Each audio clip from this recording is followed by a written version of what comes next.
Haya. Ninaendelea kuleta majibu katika maisha yako. Dunia imekuwa imetafuna vitu vingi ambavyo vilikuwa ni haki kwa mwanadamu. Unatazama haki za mtu zimepotea pasipo kujua. Wanadamu wengi tunaishi katika maisha ya mateso kwa sababu bado hatujajua haki zetu zimeenda na nani. Bado hatujajua anguko lako liko wapi. Hatujajua anguko letu liko sehemu gani.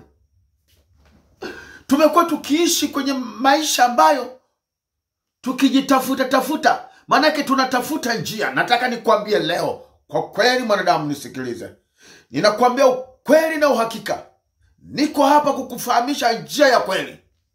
Kuna nguvu ambayo imeshuka ndani ya mwanadamu kwa kupitia mwanamke huyu ambaye anaitwa Mariamu.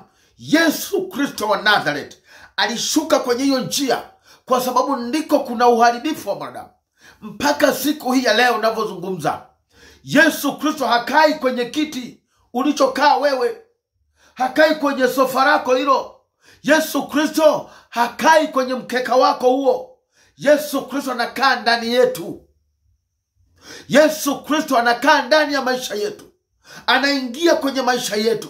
Atakapoingia kwenye maisha yetu, anayafanya yale maisha kuwa mapya. Hayawezi kuwa tena ni maisha yale, kwa sababu aliyeingia ndani ya maisha yetu ameingia na nguvu za mamlaka ya kuweza kuharibu ile sumu ambayo shetani ameiweka ndani ya maisha yetu. Amekuja kuharibu ile nguvu ambayo shetani ameitumbukiza na kuipandikiza katika maisha yetu.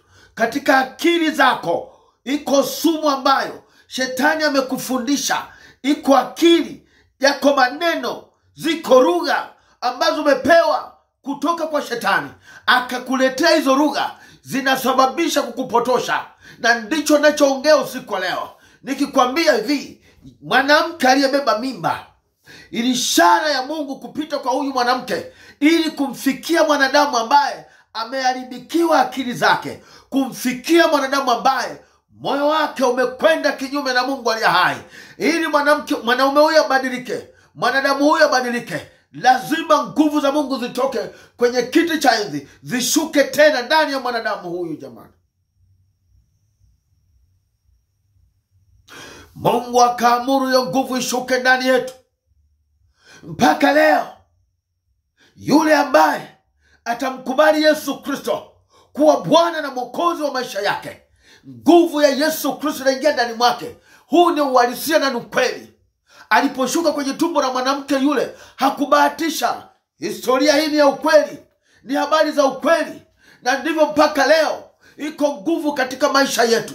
Wewe uliyempokea Yesu Kristo akafanyika kuwa Bwana na Mwokozi wa maisha yako, utakuwa shahidi wa jambo ninaloongea hili, kwamba iko nguvu kwa mtu ambaye amempokea Yesu Kristo kwa Bwana na Mwokozi wake.